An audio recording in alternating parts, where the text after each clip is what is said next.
Would you mind just watching it?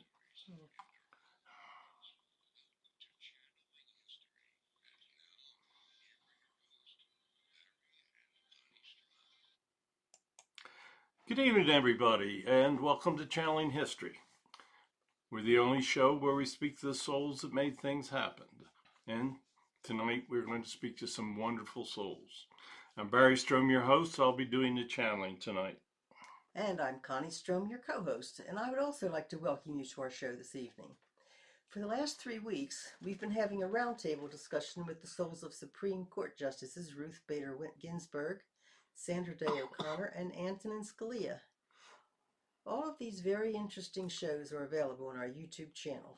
It's in the name of Barry Strohm and has over 560 videos by this time. We're currently consolidating all of our radio and audio broadcasts on a new platform named podbean.com. Just go to the site and search for Barry Strohm. Okay, for the last several weeks, I've been telling you about a video that I made up telling the truth about the Shroud of Turin. I have it posted on our YouTube channel. If you've ever had any doubts about the existence of Jesus or his ability for the resurrection, I suggest you check this out. It's an incredible video. It will truly explain just how incredible the powers of God really are. So let's do a short disclaimer tonight, Connie, and then we'll get on with our show. We've got a good one. The opinions or statements voiced on our show are the channeled words of the spirits and do not necessarily reflect our opinions, those of the Parex Network or of our sponsors. And Connie, before we channel, we always say a prayer of protection. So let's say the prayer and get on with our show.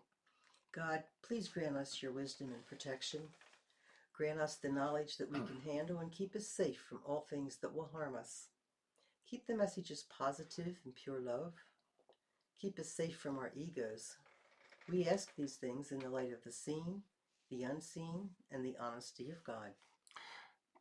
Tonight, we are going to speak about the importance of charity, the importance of giving, the importance of helping others.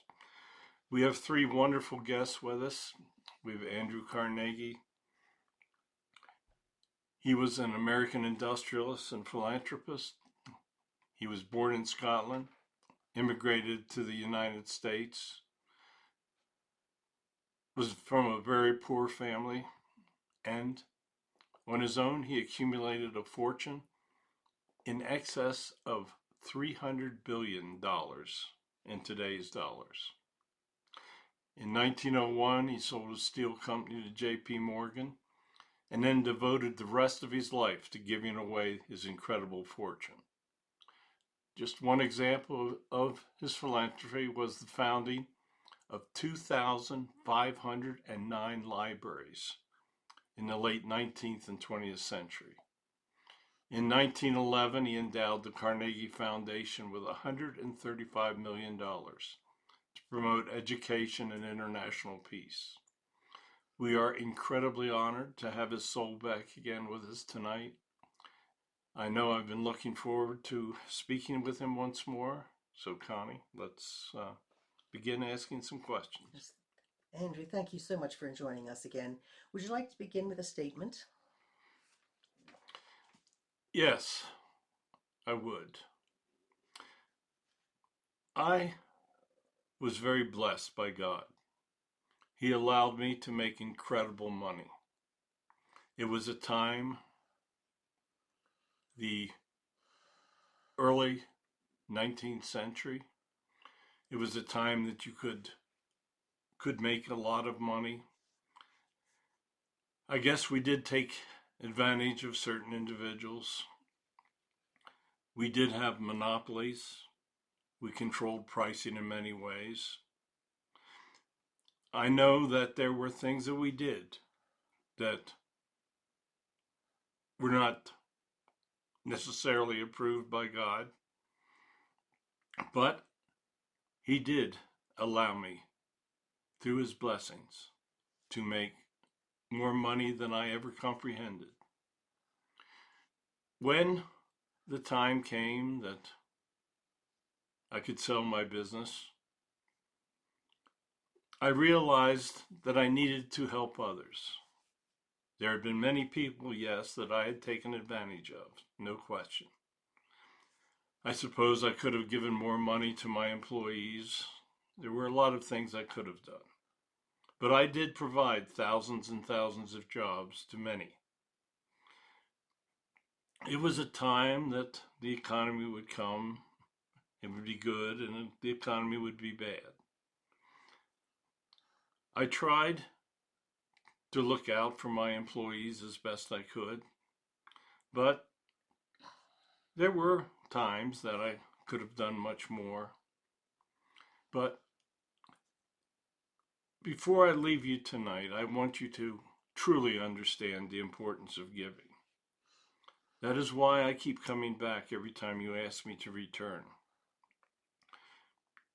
I was very lucky, and because of my luck and my blessings, I did help many, many people through the years. I hope that what I did can set an example for many. So thank you. I know you have questions, so allow me to answer them as best I can. Okay. As you said, when you sold your steel company, you turned to philanthropy. What in particular happened to change your life? I knew that God wanted me to do something with the blessings that He had bestowed upon me. I actually had dreams. The spirits came to me and they said that you are now at a new point of your life. You've sold your businesses. You are retired.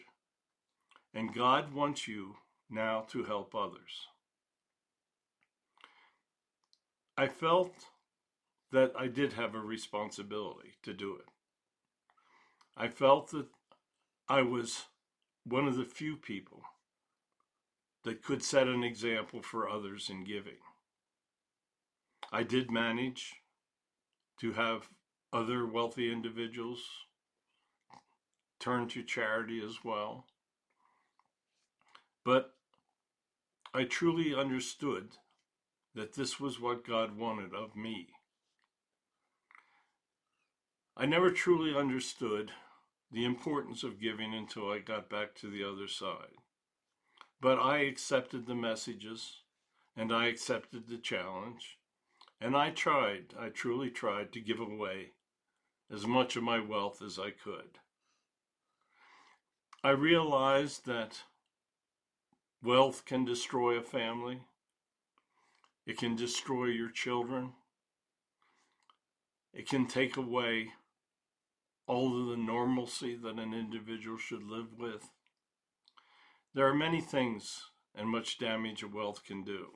And I did my best to help others with what I had. And you succeeded. Uh, what was it like to be the wealthiest man in the world? It was actually quite a strange feeling. I had come from an extremely poor family. We migrated to this great country, and I had been led. I realized that I could not have done this on my own. I knew that without God's intervention and leadership, very little can take place. I always truly believed in God. I knew that He had great powers, but I didn't truly understand exactly what He wanted of me. But as I made more and more money, people treated me so much differently. I truly had great powers because of my wealth. But when the time came, I also understood that I needed to do something with it. Okay, you wrote in your book, The Gospel of Wealth, those who die thus rich die disgraced. How did you come to believe that? I had received messages in my dreams. I had been told that giving is the greatest thing that a wealthy individual can do. When I wrote, I understood that I was being guided in my writings. The more that I wrote, the more that I truly understood that my role in life was to help others. I tried to set an example for others through my writings and through my actions. And I truly felt those words when I wrote them. When you die with your wealth and have not helped others with it, you have truly gone against God's will. And as you will find when you return to the other side, you will be disgraced. And you have created a karma that will be reflected in your future lives. What do you think as you watch those with extravagant wealth, many who are not predisposed to help others? I look at them and I truly feel sorry for them. First of all, they're not doing God's will. And when you don't do God's will, things do not go as you would like them when you return.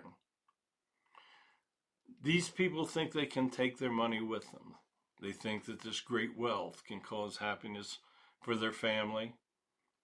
If you look at most of these people with great wealth, they have great problems that goes with it. They would be well served if they would take that wealth, set up charities, help others, show that they truly care about others. I truly feel sorry for them as I watch them. Even though they think they are living these great lives, they will find out in a very short period of time the mistake that they're making. What advice would you give to those individuals? I would tell them to set aside enough that they can live comfortably, that they can take care of their family members. And then I would say that what is left should be a goal for them to give away, to help others. Set up funds that will last through the years. Set up charities in foreign countries. Understand that not all people in need are in this country. Do all that they can to help others with their funds. They will truly be rewarded when they return. Andrew, are you pleased with the way your charities are being run today? My charities still do quite a bit of good, but I am seeing that there are problems with the ways they're being run. They are paying large salaries to employees. They are favoring certain political parties and thought. They are directing funds to charities that are not as wholesome as those that I would support. They are showing certain biases, but all in all, they are still doing very good things. You were a pacifist and you founded the Carnegie Endowment for International Peace back in 1910 by giving $10 million to the organization prior to the outbreak of World War I. Now that you're on the other side, do you see any way the world wars could have been averted? There were many acts of stupidity that led to World War I. If the individuals that were leading the countries of Europe were more inclined to do charity, to take care of people, if they had not had such great egos in how they governed the country, if they had treated their people with more respect, if they had given them better standards of living, then I think that the First World War could have been avoided. But once that terrible war was fought, the agreement that ended the war created such problems for Germany that I think there was very little that could have been done at that point to avoid what took place in World War II. Yeah. Do you see any way that wars can be averted in the future? Yes. First, the obvious answer is if the leaders would simply follow God's commands and coexist with others, there would be no more war. As long as dictators, authoritarians take advantage of their people, as long as the people are lied to and do not truly understand what is taking place, it will be very, very difficult for anyone to avoid war in the future. It will take a total remaking of the world's governments, and it will take an understanding that every individual is very important. It is very possible, but it is certainly not very probable. That is excellent. Why are humans so predisposed to wage war? Because they have these incredible egos, they search power, they don't care about others, they lose regard for human life, they don't care about the standard of living for those that are beneath them.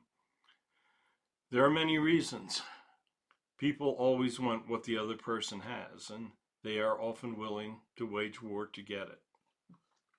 So, if we were fortunate enough to have you sitting as president today, what steps would you take to support world peace? I would try to revamp the United Nations into being a very well disciplined and peace seeking organization. I would take the powers away from the secondary countries that only want war and violence. I would not allow authoritarian countries to have veto powers.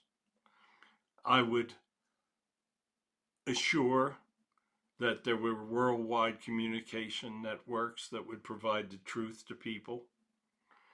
There are many things that can be done. Okay. What was it like when you returned to heaven and were judged by your guides? I was told that there were things that I had done in my life that I should not have done, but generally they were very, very pleased with what I accomplished. Thank you so much for joining us again, Andrew. Do you have a final message for us? Yes, I want I would hope that anyone that has excess wealth would use it to help others. There are many, many people that need help. There are many, many people that cannot get along in this current environment. Charity Charity is one of the most important characteristics that humans must adopt. Humans need to understand that they are not going to take their wealth with them when they return. It is what they accomplish in this human life that will help them advance when they return to heaven. Humans need to understand that there is a true equality and that people acquire great wealth only because God blesses them.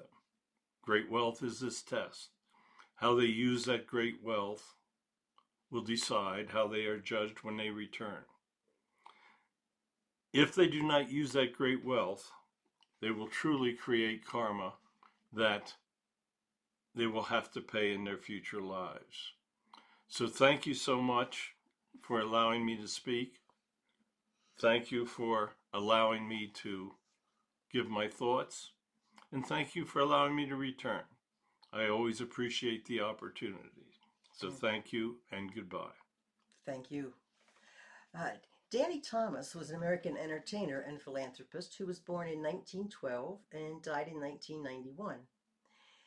Back in the 1950s, he started raising funds for what was to become St. Jude Children's Research Hospital in Memphis, Tennessee. The families of a child patient never receive a bill from St. Jude, and St. Jude Research has helped push the survival for childhood cancer from 20% when the hospital first opened to 80% today. We're honored to have the spirit of Danny Thomas with us once again. So, Danny, welcome back. Thank you so much for coming back.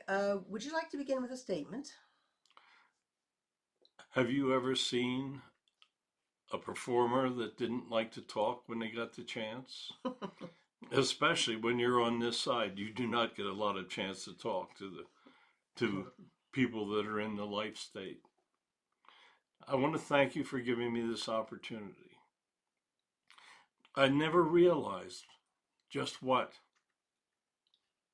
a poor guy from Michigan would be able to accomplish. I came from a very poor family.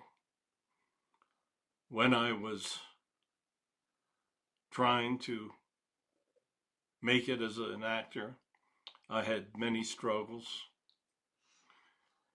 I was blessed with a wonderful family. I'm blessed with an incredible daughter and other children that are pursuing my wishes and my hopes and my dream. I always knew that God was very real. I knew that God controlled what was taking place. I knew that if I prayed to him and asked him to help me out, that would be my best opportunity. There were many things that I had to learn in life, but I always knew that you had to keep your word, that you had to try to help others, and that you always had to thank God for your successes. When you fail, it has to be a learning experience. And Lord knows I failed in the beginning in many things. But God provided me with the opportunity. I knew that children needed help. I knew there were many families that couldn't afford to give them the medical help that they would need, especially if they were struck with something as severe as cancer. In the 1950s, cancer was a very, very difficult disease. You had to diagnose it, and the cures were very inadequate. There were places that were doing research in cancer care, but they were not coming up with the answers as rapidly as I would have liked. When God blessed me with success, I knew that he had opened the door for me to do much more. And I definitely tried to do my best towards that goal. What do you think as you watch the operation of St. Jude Hospital today? I am actually blown away. I never ever dreamed that the hospital would be able to grow and to prosper and to do the accomplishments that it did and is continuing to do. I visit there often and I watch the children. I wish that they could see me. I wish that I could speak with the parents. The fact that no family receives a bill for the care that they receive is, to me, an incredible accomplishment. The hospital is an incredible charity. I would encourage anyone listening to allow the hospital to thrive through their donations. It is a very unique institution, and I am so very, very proud of it. Yeah, sadly, Danny, there are children that cannot be saved from their cancer. Do you help greet those children when they cross over? Occasionally I do. I do understand now that I'm over here that there are short life plans that include death in their childhood through cancer. Sometimes that life plan is the result of a karma that the parents or family members may have created in prior lives. Sometimes families need to learn how to cope with incredible grief. Death, I now know, is the end of a human life, but it is simply the beginning of another life in heaven. Parents of children should never have to experience watching them die a slow death of cancer. God has blessed the researchers and the physicians at the hospital to allow them to increase the life expectancies of the children that are brought to them. Sadly, there are instances where nothing that they do will help.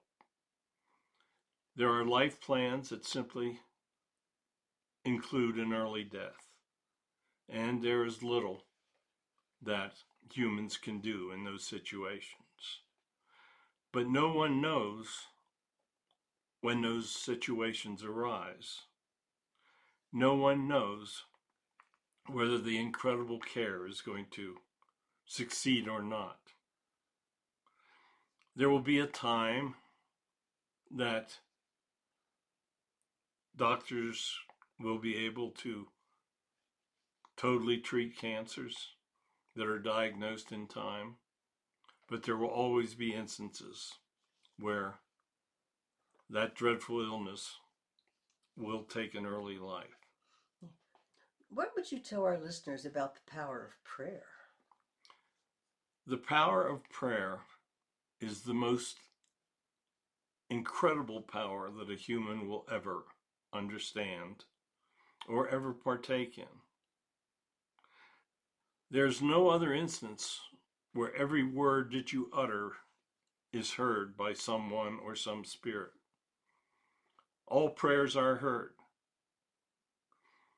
I would point out that when you have conversations with other humans, many of your words are ignored.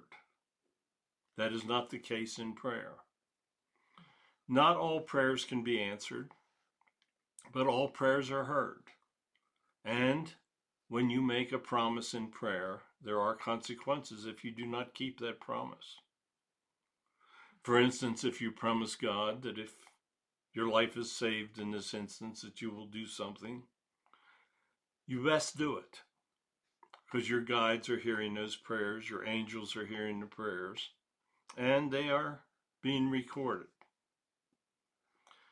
Know that prayer is the most important conversation that you can ever have in your life. I promised St. Jude that if I was successful, that I would do my best to help children. And when I was successful, I realized that it was my 100% obligation to try to do the best I could. And I did it by establishing a hospital for children. I was blessed with the ability to do it. I was blessed with the funds to set up and begin the organization. And I was blessed with personal contacts that would contribute. I was blessed, and I followed what I promised. I would suggest all of you that when you make a resolution through prayer, you do your best to keep that resolution. You were of Lebanese descent. How did that affect your life? I was born in a very poor neighborhood. I had a birth name that nobody could ever remember or pronounce. I knew that there were members of the Muslim faith that were wonderful people. I knew that Arabic people could help with wonderful projects throughout the world. I knew that since I was of a different origin, that I could bring different types of messages to people. I truly knew that all souls and humans were created equal, and there was a great equality. And throughout my life, I tried to pursue that goal. St. Jude's Hospital has no regard for skin color, language spoken, country of origin. They will take a person that needs healing, and they will take that child and they will try to heal it. It's a wonderful thing. When you returned to the other side, did you meet St. Jude? And what was your conversation like with him? On the day that I passed and I entered heaven, I met St. Jude. He was waiting for me. He said, I am very proud of you because very few humans can accomplish what you accomplished. He said that I heard your promise, and I truly felt that it was a promise that you would do your best to keep. You excelled what you promised, and very few humans can say that. You have a wonderful heart, and you helped so many young children. And he said, I promise you that this institution that you formed will continue to be blessed and prosper. Yes, I saw him. I still see him very much. And I know that he comes through for you folks at times. When he was here the other week, I came along with him and was in the background listening to his Sunday message. He is a wonderful soul, and he has been a wonderful inspiration for me on both sides of the life veil. What would you tell our listeners about the value of helping others? I would tell them that helping others is the greatest value that they can ever bring into their lives. So many people need help, and everyone can help someone. You do not have to be wealthy, you do not have to be rich. You can simply help others by talking to them, by being a loving companion, by coexisting, by helping children. There are so many ways that an individual can help. Is it realistic to believe that there will be a time that no child dies of cancer?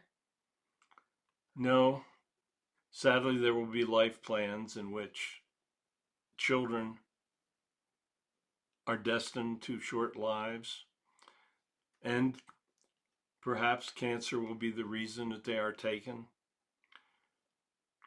I do believe there will be a time that cancer research will keep the vast majority of individuals alive, but there will always be instances where the case is not diagnosed in time, or that a life plan requires that an individual understands the death by cancer. So there will be huge improvement in the percentage of people that live, but there will always be an instance where individuals will pass from cancer. Okay, the costs of medical care in our country are skyrocketing. Do you see any way that medical costs can be controlled in the future? That is a very difficult situation because research is very costly. However, the pharmaceuticals definitely take advantage of the fact that they have great costs in their research. And for many years, they are allowed through patents to charge whatever prices they desire. I think that they have to understand that their great profits are not helping others or doing what God wishes them to do. Perhaps if the government takes a more active role, Perhaps setting a fair profit level for pharmaceuticals would help. But the institutions of the pharmaceuticals must understand that they are causing great burdens. Does the cure for cancer exist and the pharmaceutical industry is keeping it a secret? There are some advanced cures that have not been made public. The government at times does not approve drugs as fast as they should be approved. For instance, if a person is in advanced cancer care and is facing death, they should be allowed to participate in experiments. But at this time, there is no general cure for cancer. What do you think about the government providing health care for everyone? I think that it would be a wonderful thing, but I'm not sure that the government can ever afford to do that.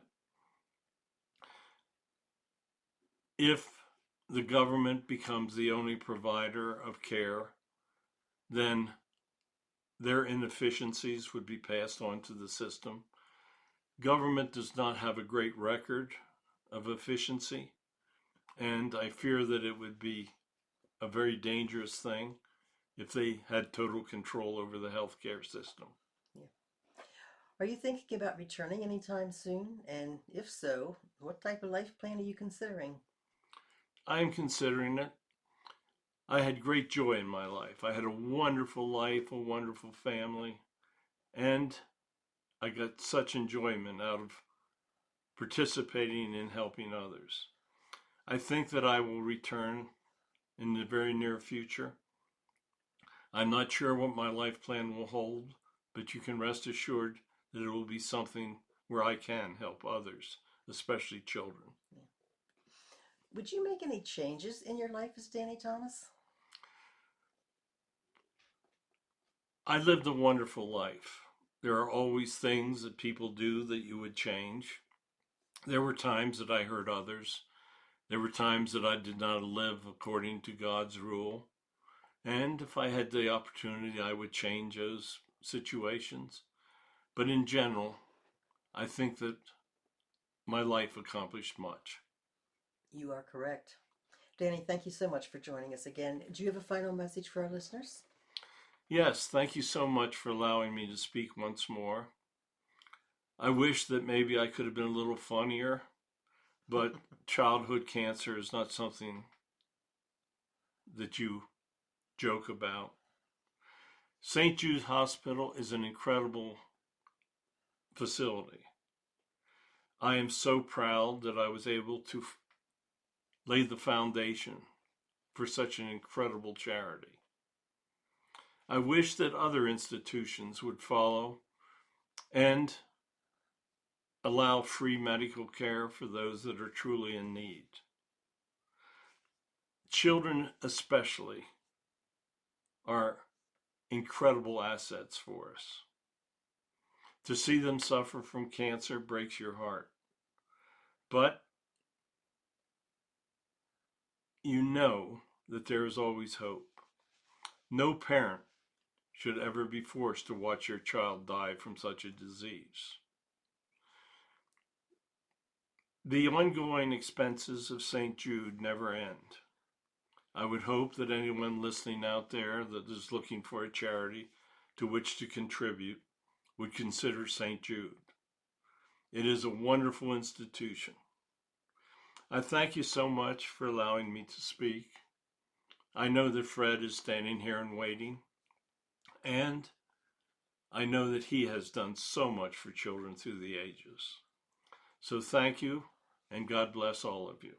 And God bless you. Okay, the Fred he was referring to is Fred Rogers. Mr. Rogers, to be exact. Fred was a Presbyterian minister. He was the host, author, and producer of the children's show Mr. Rogers' Neighborhood on public supported television.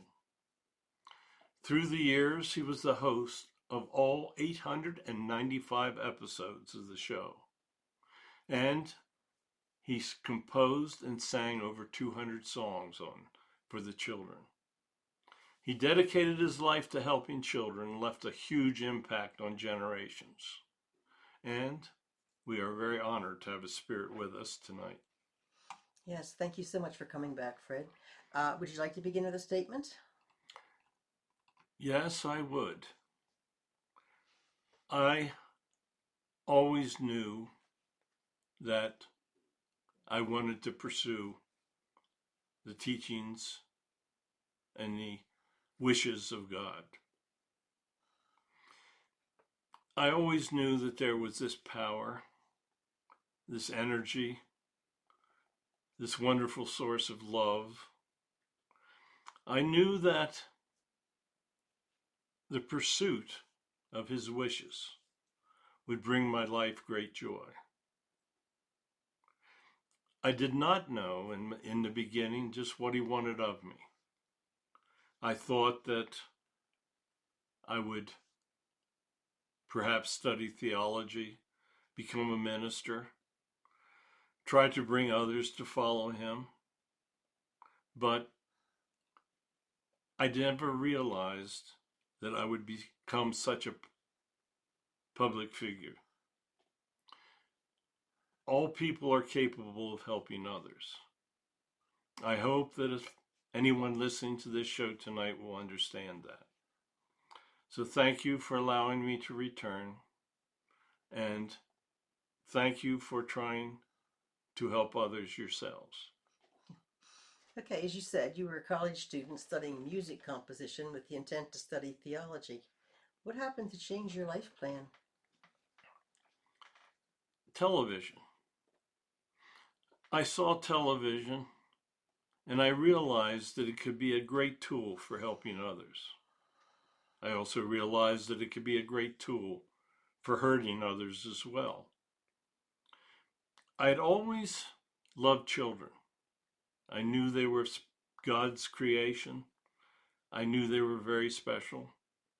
And I also knew that children needed to hear the proper messages when they were young. The influence that is given to the young can be very formative and can actually direct the path that their life takes. I wanted to help children, I wanted to pursue God, and I wanted to use television to do it. Once I made that decision, he led me down a path that fulfilled all of the happiness that I needed in my life. Yeah. So, how did you receive the messages from God that you were to dedicate your life to leading children? I would pray to God for guidance, and then I would receive an instinct and ideas. Thoughts would enter my head that I knew were related to my prayers. I would have dreams where I would see myself on this little television set. I had dreams where I would see children, where I was trying to lead them. When you pray, you will receive. And I received my messages in many different ways. I was blessed through opportunities that would open for me. And it was only through prayer that I knew what my path would be. Why couldn't you use commercial television for your mission? Commercial television was regulated by the profit motive. There were only so many things that they would allow us to do. They would insist on incessant commercials. The commercials were not necessarily screened to be proper for children. It was the early days of television, and everyone was trying to discover the best way to make the most money at TV. The public television was going to be the answer. It was very difficult to raise the funds without having great commercial requirements. But the time came that public television came into existence and the government funded it. And it was possible to do things that you could never accomplish on commercial TV. Glad you did that. What is your opinion of television shows directed towards children today? I think that many of them are misdirected.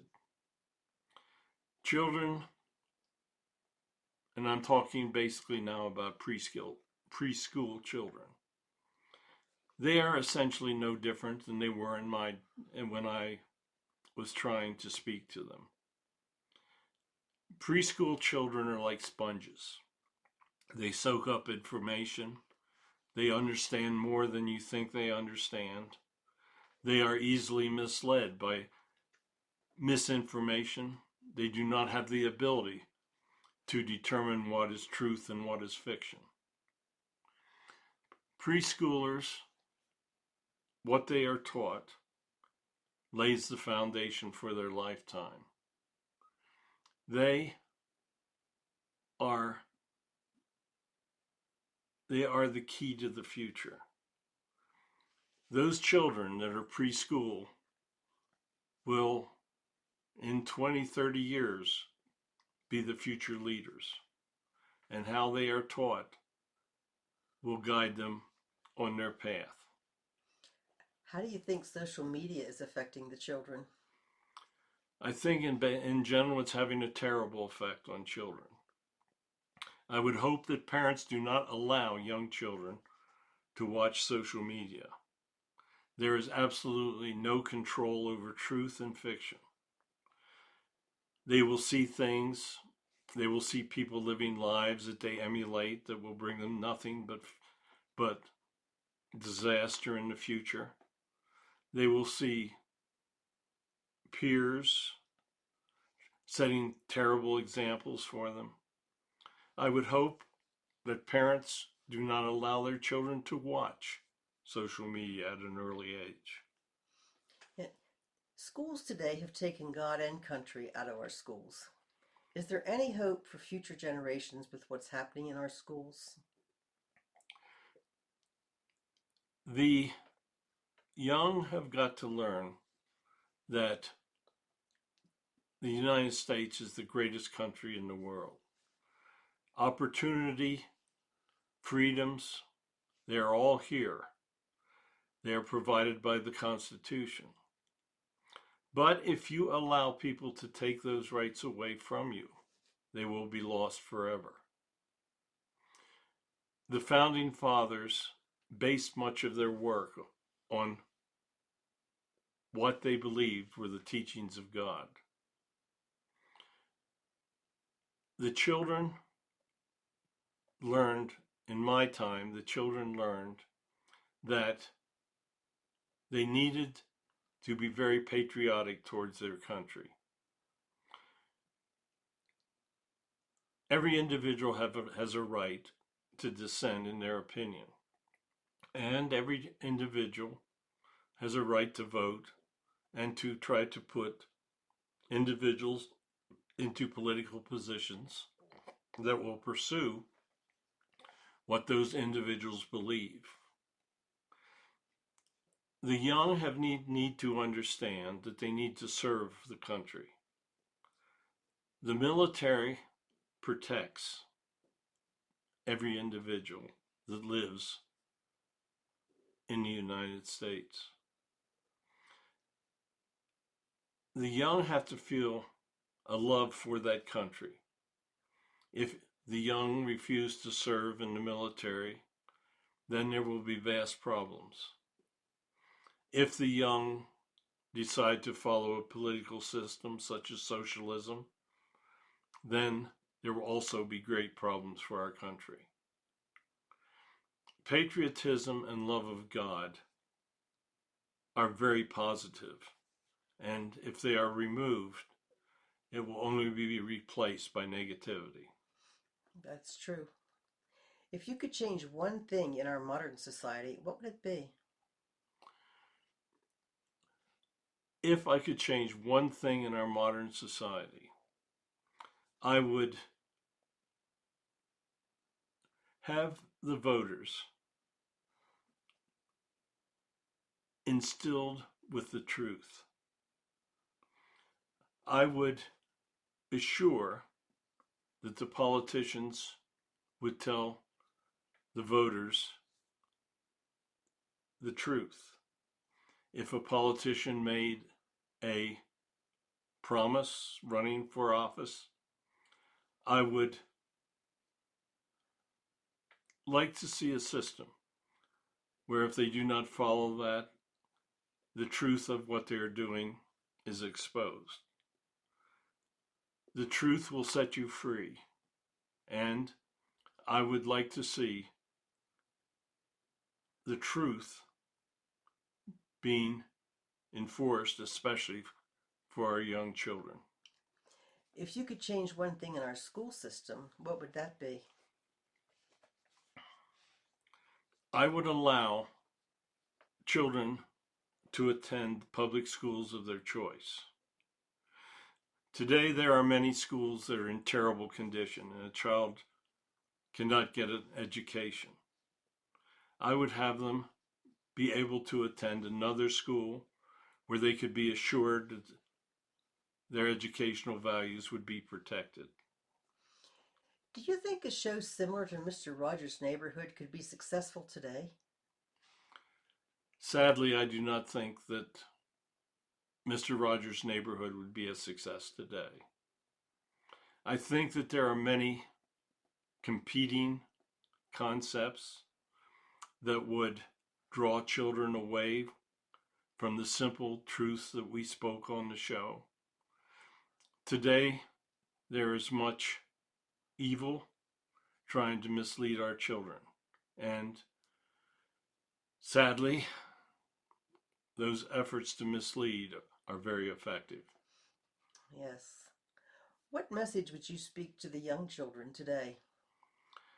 I would tell them to love one another.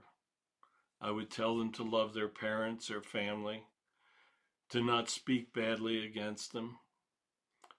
I would tell them that there is a divine source of power, of energy, that they need to live good lives, that they need not, especially not to do anything to anyone that they do not want done to them. I would advise them to not show anger, but to think through situations. I would tell them many things, but basically it is based on a firm foundation in the belief of the teachings of God. What would you say to any young woman considering an abortion? I would tell them that she needs to think very clearly about what she is doing. Many women, when they have abortions, face great emotional problems. They take the life of their baby, and then they feel great guilt through the years. Many times that guilt has a terrible effect upon them. They need to understand that if they do not feel they can raise that baby, that there are many people that would be willing to adopt, that there are people that want to have families and cannot have them. There's always an answer. And I would have that woman attend different types of counseling before she made her decision. She must understand that in the eyes of God, taking a life has very dire consequences. Yeah. Is there anything that you would change in your life as Fred Rogers? I wish that I could have accomplished more. I accomplished quite a few things throughout my life. People would come to me and thank me for what I did. They would thank me for the leadership that I gave the children. I wish that I could have reached more people, Today, it's possible to reach an infinite number of people. In my day, television was young. We were basically pioneers in it, and we were limited with the number of people that you could reach with public television. Although I had a huge impact, I wish that I could have utilized some of the huge commercial outlets. I think that if I had it to do over, I would try to combine reaching more people. That is the one regret that I have. Fred, thank you so much for joining us this evening. Do you have a final message for our listeners? Yes, I want everyone to have a very positive opinion about what they heard today on this show. Charity and helping others. That is what it's all about. You will find that if you help others, if you find those in need, especially if you find young children that you can influence properly, if you can find a child that perhaps is being misled by peers and you can influence him and you can show him the right track, and that child becomes a success, I guarantee you that when that child returns and thanks you for what you did for him, you will have a feeling in your heart unlike anything that you've ever felt before. When people come to you and tell you that you have changed their lives for the better, you know that you have truly accomplished what you've been sent back to do. Thank you so much for allowing me to speak again. If you ask, I will be happy to return. Thank you so much, and God bless all of you. Thank you, Fred. God bless you. Okay, great show tonight. Please tell your friends about it. It'll be well worth their time to listen. These were three great, great people. Next week is Super Bowl Sunday. We're not going to have a live show. I'm going to watch the game. But 2 weeks from today, we're going to be channeling once again with Albert Einstein and Nikola Tesla. When they're together, there's always a great show. So stick with us. We'll be back after the Super Bowl. My 10th book, Modern Message of the Archangels, is available for purchase. It can be bought on my website, barrystrohm.com, and it's also available on Amazon. I would like to thank you all for joining us tonight on Channeling History. We have been blessed with the ability to bring you the words of some of the best souls that ever lived. Tonight's a great example of that blessing. We've been trying to bring you the truth about history by speaking to the souls that lived in the events. It's only by understanding the events of the past that we can prevent having those mistakes again in the future. Indeed, Connie. All of our shows are available on our YouTube channel. It's in my name, Barry Strohm. If you want to download them, you can go to podbeam.com. We're trying to make it very easy for you to have all the shows that you'd like to listen to. We hope you enjoyed the show tonight. It was a great one. Thank you for listening. And please join us Sundays at 9 p.m. Eastern Time on the Parax Radio Network. Good night. We'll see you in 2 weeks.